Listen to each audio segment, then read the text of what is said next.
Hi there, thank you so much for joining me today. This video is my finale for my Pan Those Eyeshadows project of 2018. I will definitely be doing another version of this next year for 2020. I would like to start by thanking Alexi for creating the idea for this video. I've been so inspired to use more of my eyeshadows, reach for more palettes, create more different colorful looks than I have ever before, and I just love how much I've learned from this project and how accomplished I feel from all the pans that I hit this year. I'm going to start by showing you the 5 eyeshadows that I was working with last month. I have hit pan on 2 shadows in the past month, one from my quintet and one that was a bonus pan. So let's start with the one that I hit pan on from my quintet.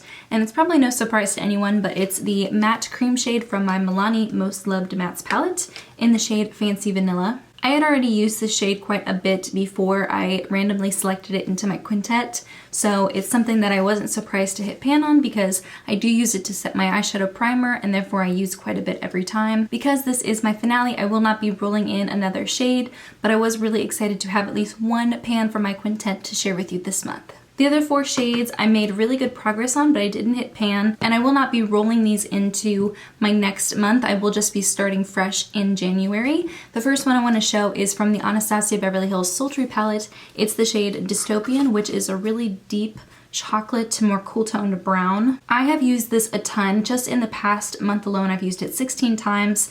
Typically the mattes from Anastasia Beverly Hills, from the palettes at least, are more powdery and they do show progress more quickly than some other mattes in my collection, but for some reason this one is just never ending. I use it to deepen up my outer third quite a bit, and I just find that it's taking forever to hit pan on.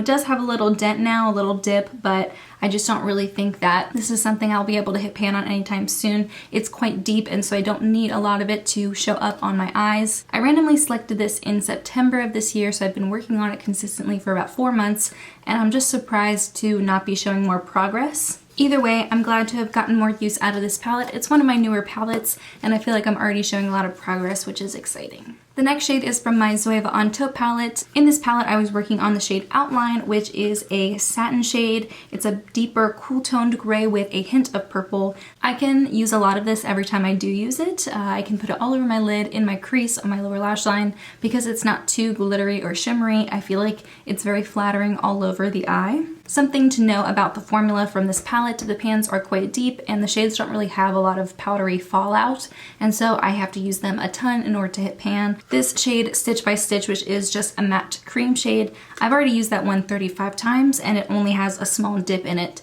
so I knew that Outline is just something that I'm not going to be able to hit pan on before the end of the year. I did reach for it 14 times in the past month, sometimes on its own, sometimes in conjunction with other shadows. I do really like those cooler mid-toned satin shades for all over the lid. I do reach for that quite often, just even when I'm not like trying to pan on a shade. So I was really glad to pick that shade out of the palette and just reach for this palette more. And my last 2 shades are from the Queen of Hearts Colored Rain palette. I'm so disappointed about the Ladyship shade because I used that so much. I have used this a total of 43 times, and of those 43 times, I've used it a lot as a lower lash line shade or to kind of add some more purple to the crease, sometimes to deepen up the outer third, etc. I just feel like I really use this shade a lot, and I don't feel like it looks like I made as much progress in the pan, especially month to month. It doesn't look very different month to month, even if I reach for it a ton. This formula just takes forever to hit pan on. I know because I hit pan on the crown shade. I use this as an inner corner and it took forever to hit pan on. Very similar to the Zoeva palette. These pans are very deep and there's not a lot of fallout, so they just take forever to hit pan on or show progress. Same with Duchess. I reached for that shade 31 times total in the past couple of months, and you can barely tell. It only has the tiniest little dip in there. I will have a system in place next year for my next Pan Those Eyeshadows project where if I choose a shade like one of these shades where I know it's going to take forever to hit pan on and it's kind of going to dominate my color story for the next several months, I will make a point to use that shade 30 times and then I'll switch it out for a new shade. And that way I'm still getting use out of it, I'm still reaching for that palette, but it's not taking over my entire project like these 2 shades have done for me in these past couple of months. Not saying I don't enjoy it and not saying that I don't love this palette, I really do. It just can be a little bit discouraging to reach for the same shade over and over and over again for 4 months and barely show any progress. I do have a bonus pan, and that is from my Sultry palette from Anastasia Beverly Hills.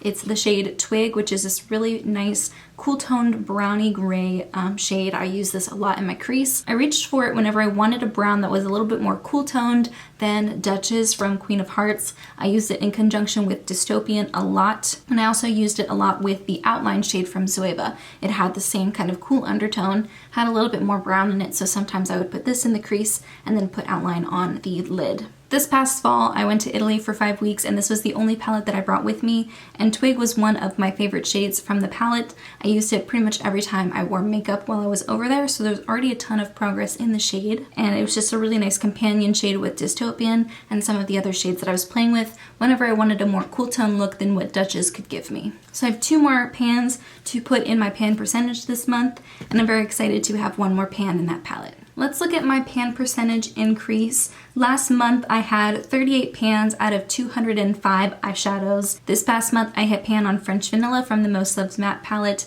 and on Twig from the Anastasia Beverly Hills Sultry palette, giving me 2 more pans. I now have 40 pans out of 205 eyeshadows, giving me a pan percentage of 19.5%. Just shy of my 20% goal that I had set for myself this year, but honestly, I'm not too upset about it. There were a lot of palettes in the last couple of months that I had always had my eye on, and they went on a really good deal. Either I got them for 40% off, sometimes like 70% off, and I just let myself buy them because I wanted to have them in my collection, meaning my number of eyeshadows jumped pretty dramatically just within the past 4 or 5 months. I did hit the 20% goal at some point in the year, I think towards the middle of the year, and because I bought more eyeshadows than I hit pans, my percentage kind of wavered and changed as a result. To be honest, 20% was kind of an arbitrary number, and I'm perfectly fine with the 19.5%. I think next year I'm not going to strive for a percentage. I think I'm just going to strive to hit a certain amount of pans over the course of the year. I think that will make a lot more sense for me because now a lot of the eyeshadows I own are brand new and haven't been touched.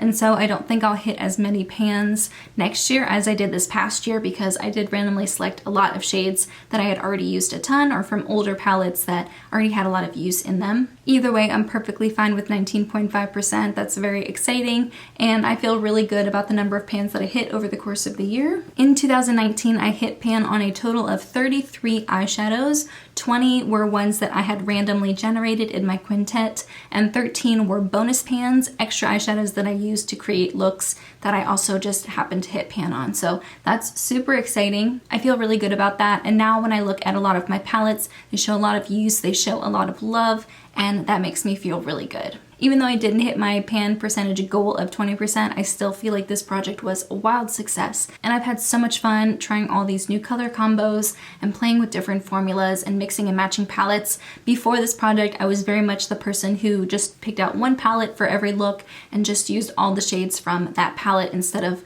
trying different things, and now I pull out like 4 or 5 different palettes to create a look, and it really expands my horizons in that way. If you're the type of person who feels like you're maybe in a little bit of a rut with your eyeshadow, or you just feel uninspired with different color combinations, etc., maybe even just feel overwhelmed with the number of eyeshadows you have, I recommend trying a project like this. I know a lot of people do it differently than I do. Some people choose 5 new shades every month. They're not trying to hit pan, they're just trying to play with different combinations. I think this project is super customizable depending on what you're trying to get out of it, and I definitely recommend giving it a try. Because this is the end of the video, I will be doing a little slideshow of all the different quintets that I had randomly chosen over the course of the year, and I will end the video with all of the looks that I created this past month with the shadows that I was working on. Thank you so much to everyone who has been following me along throughout the entire year. I have loved everyone's encouragement, their advice, their ideas for color combinations, different eyeshadow techniques on how to use these products in a way that would help me hit pan faster. I am so excited for next year. I think with the changes that I'm implementing, I'm going to get even more value out of a project like this,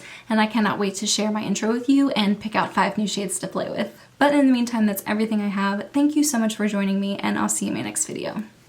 Bye guys!